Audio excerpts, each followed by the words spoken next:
ఇంకొక శ్లోకం చూద్దామా? చంద్రబాబు గారు అంటారు, బడ్జెట్ కాబట్టి ఇవన్నీ చెప్పాల్సి వస్తాం. చంద్రబాబు నాయుడు గారు ఇంకొక స్లోగన్ అంటాడు, బాబు వస్తేనే సంపద సృష్టి అని. ఆశ్చర్యం నిజంగా చెప్పాలి అంటే, బాబు వస్తేనే సంపద సృష్టి అని చెప్పి ఒక్కసారి ఇది గమనిద్దాం. చంద్రబాబు నాయుడు గారు వచ్చిన తర్వాత ఈ 6 నెలలుగా రాష్ట్రానికి సంబంధించిన స్టేట్స్ ఓన్ రెవెన్యూస్ SOR ఈ 6 నెలల్లో చంద్రబాబు నాయుడు గారి ప్రభుత్వానికి సంబంధించిన states own revenues last year అంటే మా ప్రభుత్వానికి సంబంధించిన ఇవే 6 నెలలకు సంబంధించిన స్టేట్స్ ఓన్ రెవెన్యూస్తో కంపేర్ చేసుకుంటే -2%. అంటే మా హయాంలో 42,436 కోట్ల రూపాయలు GST ద్వారా అయితేనేమి, స్టాంప్స్ అండ్ రిజిస్ట్రేషన్ ద్వారా అయితేనేమి, సేల్స్ ట్యాక్స్ ద్వారా అయితేనేమి, స్టేట్ ఎక్సైజ్ డ్యూటీ అయితేనేమి, అదర్ ట్యాక్సెస్ అయితేనేమి, ఈ ట్యాక్స్ రెవెన్యూస్ అయితేనేమి, నాన్ ట్యాక్స్ రెవెన్యూస్ అయితేనేమి, ఈ మైనింగు ఇటువంటి అయితేనేమి, వీటి అన్నిటి ద్వారా SOR అంటే స్టేట్స్ ఓన్ రెవెన్యూస్ అంటారు.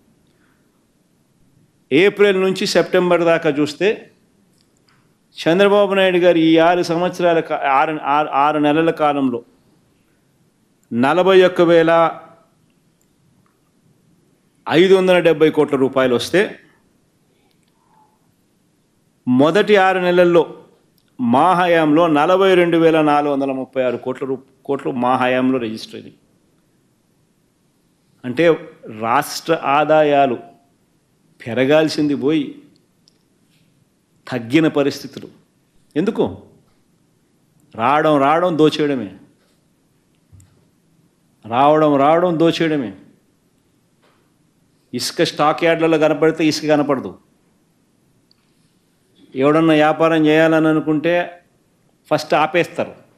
ఏ నియోజకవర్గమైనా తీసుకోండి, అందులో ఏ మైన్ చేయాలన్నా చూసుకోండి, అందులో ఏ ఫ్యాక్టరీ ఉన్నా తీసుకోండి, ఎక్కడైనా కూడా వీళ్ళకు డబ్బులు కట్టాల్సిందే, ఎమ్మెల్యేలతో రాజీ పడాల్సిందే, ఎమ్మెల్యేలకు అంతో ఎంతో ఇచ్చుకుంటే తప్ప నుంచి పనులు స్టార్ట్ కావు.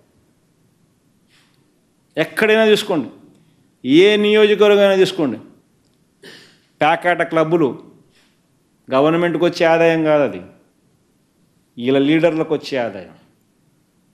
చంద్రబాబుకింత, లోకేష్కింత, ఎమ్మెల్యేలకింత. మద్యం గవర్నమెంట్ షాపులు నడుపుతా ఉన్న పరిస్థితి నుంచి ప్రైవేట్ సిండికేట్ని దింపేశాను. ప్రైవేట్ సిండికేట్ ఎవరు?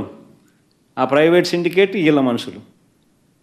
వేరే వాళ్ళు ఎవరు టెండర్లు కూడా వేయకూడదు, వేరే వాళ్ళు ఎవరు పార్టిసిపేట్ కూడా చేయరు. చేస్తే షాపులు నడపలేరు, ఇల్లే. MRP రేటు ఇంత, 120, అమ్మేది 130.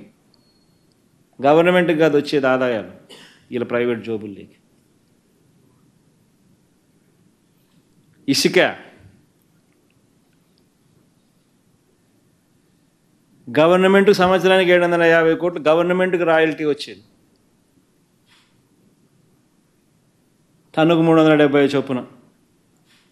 ఇప్పుడు గతంలో మా ప్రభుత్వ హయాంలో కన్నా ఇసుక రేట్లు డబుల్, ఇసుక రేట్లు అంతకన్నా ఎక్కువ. కానీ ప్రభుత్వానికి మాత్రం రూపాయి రావడంలో ఆదాయం. డబ్బంతా ఎవరు జోబులు లేకపోతా ఉంది? చంద్రబాబుకింత, ఆయన కొడుక్కింత, ఆయన దత్తపుత్రుడికింత, వాళ్ళ ఎల్లో మీడియాకింత, ఎమ్మెల్యేలకింత. రాష్ట్రాన్ని దోచేస్తూ ఉన్నారు.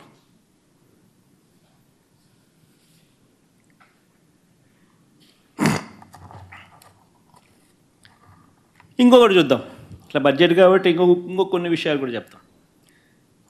మూలధన క్యాపిటల్ ఎక్స్పెండిచర్, మూలధన వ్యయం మీద కూడా చంద్రబాబు నాయుడు గారు తప్పుడు ప్రచారాలు చేస్తారు. క్యాపిటల్ ఎక్స్పెండిచర్ మీద ఏదో జగన్ వస్తే ఓన్లీ సంక్షేమమే, జగన్ వస్తే అభివృద్ధి ఉండదు అని ఇంకొక దుష్ప్రచారం ఇది. క్యాపిటల్ ఎక్స్పెండిచర్ అంటే మూలధన వ్యయం మీద చంద్రబాబు నాయుడు గారు 2014 నుంచి 19 మధ్య ఆయన హయాంలో ఆయన చేసిన వ్యయం ఎంత అని చెప్పి చూస్తే సగటున 13,860 కోట్ల రూపాయలు ఆయన హయాంలో ఆయన ఖర్చు పెడితే 2019 నుంచి 2024లో వైఎస్ఆర్సీపీ హయాంలో క్యాపిటల్ ఎక్స్పెండిచర్ 15,632 కోట్ల రూపాయల సగటున ఖర్చు పెట్టినాం.